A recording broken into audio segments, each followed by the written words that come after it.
Creating your vision is the first step when setting out to build a skill. It's a topic I covered in the last video in this mini-series on skill building. A vision is the glue that holds everything together. It gives your daily work meaning and purpose because you have something to shoot for each day. Now that you know where you're going, let's talk about how to get there, and that's the topic of this video. About a decade ago, my husband Paul was learning to program and I was learning to write. We were building different skills in order to make career changes, but our processes were quite similar. In fact, our initial journeys were characteristic of many who set out to build skills. We focused on the wrong things. That's because we dove right in without getting clear about what to work on first. Like most, we headed for the high-level part of our skills. So Paul cranked out web applications and I cranked out articles. Only after the fact did we learn about the error of our ways. By opting for the high-level part of our skills, building web applications and writing articles, we neglected the fundamentals, which are the building blocks of any skill. The result? Big knowledge gaps. When most people work on a skill, they start at the top of what we call the skills pyramid.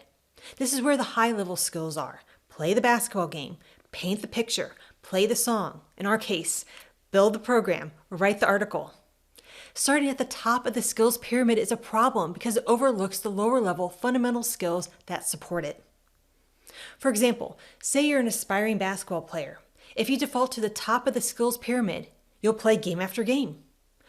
Consequently, you'll bypass a number of lower level fundamental skills that support the skill of becoming a good basketball player, like shooting, dribbling, ball handling, and passing.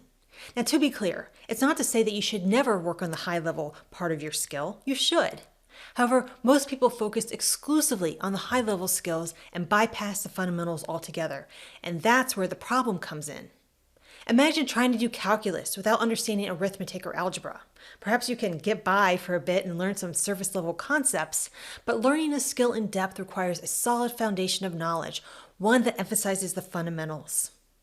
More to the point, by focusing exclusively on the high-level parts of your skill will likely lead to exposure. And that's exactly what happened to me and Paul. By unintentionally bypassing the fundamentals, our knowledge gaps were exposed on the job. For so long, I focused on writing article after article that I neglected the fundamental parts of writing that would enable me to write articles better, such as getting better at interviewing, improving my grammar, and having a better grasp of paragraph and sentence structure. Paul had a similar experience. He overlooked core parts of his skill in favor of the high-level skill of building web applications.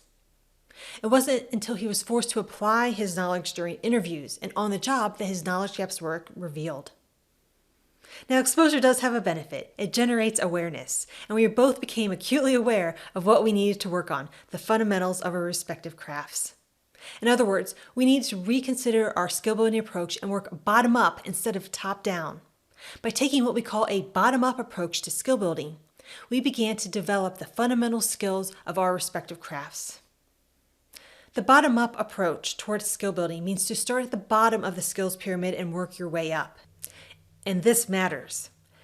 The fundamentals are the enabler. They enable you to perform your skill better and enable you to become more versatile and adaptable. You don't have to take our word for it. Think of Michael Jordan, Kobe Bryant, Julia Child, or Pablo Picasso. What do these individuals have in common? In addition to the success achieved in their respective fields, each focused on the fundamentals of their craft. The biggest question people have is this: how do you identify what the fundamentals of a skill are? Well, first, think about all the parts that make up your skill. Each skill has many parts. The skill of cooking, for example, contains parts like sautéing and using a knife. The skill of basketball, as I said earlier, contains parts like dribbling, passing, shooting, and ball handling. Now, what if you're having trouble figuring out what parts make up your skill? What do? Well, first, know that you're in good company. It's happened to us. The solution, in our experience, is to talk to someone who's already done the thing you want to do and inquire about their journey. For example, say you want to become a programmer. Then, identify a few programmers you could talk to, contact them, and ask if you can have 15 minutes of their time to talk about their journey, what they learned, and when they learned it. We recommend seeking out multiple people because you will see patterns in the responses that you receive. Then you want to use this information to inform your own skill building journey. Second, Once you identify the parts that comprise your skill, pick one part, the part that's going to move the needle the most, and work on it. In other words, work on one part at a time, the one that's going to have the biggest impact on your overall progress. It's worth taking the time up front to identify what the fundamentals are and what sequence you should learn them.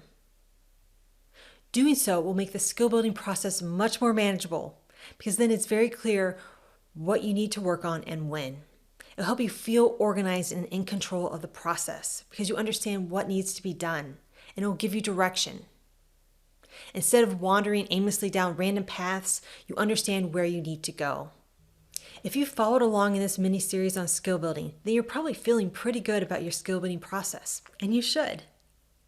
You've made the choice to take the effective way towards skill building. You have a vision, and you have a plan that will help you reach your vision. In short, you're far ahead of most and are on a great path. But there's another critical piece of the skill building puzzle: taking time to assess your work and abilities. You need answers to these questions. How do you know if you're making progress? How do you know if your hard work is paying off? How do you gauge what else needs to be done and what's left to do? I'll answer these questions in the next video in this mini-series.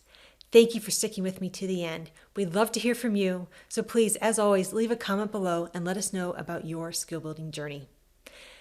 Thanks again for watching, and making it an effective day.